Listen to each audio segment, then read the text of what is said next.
தேவையில்லாத வயசுல தேவையில்லாத விஷயத்த பண்ணா இப்படிதான் பிரச்சனையாகும். பூனேல வந்து 85 வயசான ஒரு ஆள் வந்து கல்யாணம் பண்ணணும்னு என்ன 2வது கல்யாணமா தெர்ல. கல்யாணம் பண்ணணும்னு ஒரு ஆசைப்பட்டுருக்காரு. அது மாரி பத்திரிக்கையில வந்து இந்த கல்யாணத்துக்கு அந்த மேட்ரிமோனி விளம்பரம்லாம் வந்திருக்கு. இவரு வந்து அந்த நம்பருக்கு வந்து ஃபோன் பண்ணியிருக்காரு. ஃபோன் பண்ணி அவங்களும் ஃபோன் எடுத்திருக்காங்க. ஸோ நீங்க ஃபர்ஸ்ட்டு ரிஜிஸ்டர் பண்ணுன்னு சொல்லி கொஞ்சம் அமௌண்ட் வாங்கியிருக்காங்க. இவரும் வந்து குடுத்துருக்கிறாரு.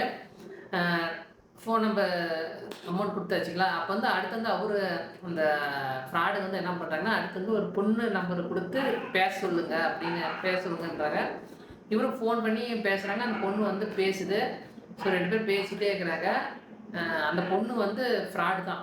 இப்ப வந்து அந்த பொண்ணு பேசிட்டே இருக்கிறாங்களா, ஒரு 2 மாசம் இப்படியே எல்லாம் பேசிட்டு இருக்கிறாங்க. அந்த பொண்ணு வந்து பேச பேச அந்த ஆள் மேலலாம் ஆசைய தூண்டி விட்டு ரூ. 11,00,000 கிட்ட வந்து அந்த ஆள்ட்ட இருந்து இந்த பொண்ணு வந்து வாங்கியிருக்காங்க.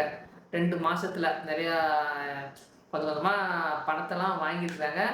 வாங்கினவாட்டி இவரும் 11,00,000 பொண்ணு ஆசையில 11,00,000 வரைக்கும் ஒவ்வொரு பேங்க் அக்கவுண்ட் பொண்ணு சொல்ற பேங்க் அக்கவுண்ட்டுக்குலாம் இவரும் மாத்தி விட்டுருக்காரு. அப்புறமேட்டு ஆனா எப்பயுமே இந்த கல்யாணம் பத்தி பேசும்போது வந்து பொண்ணு வந்து வேணாம் வேணாம்னு தான் சொல்லியிருக்கு. இப்ப வந்து அவர் வந்து கொஞ்சம் கொஞ்சமா புரிஞ்சுக்கிட்டாரு. 11,00,000 இழந்ததுக்கப்புறம் புரிஞ்சுக்கிட்டாரு.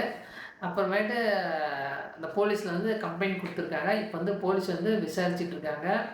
ஸோ வந்து என்ன தெரியுதுன்னா, ஆசை, பேராசை பெரிய ஆபத்து தான்.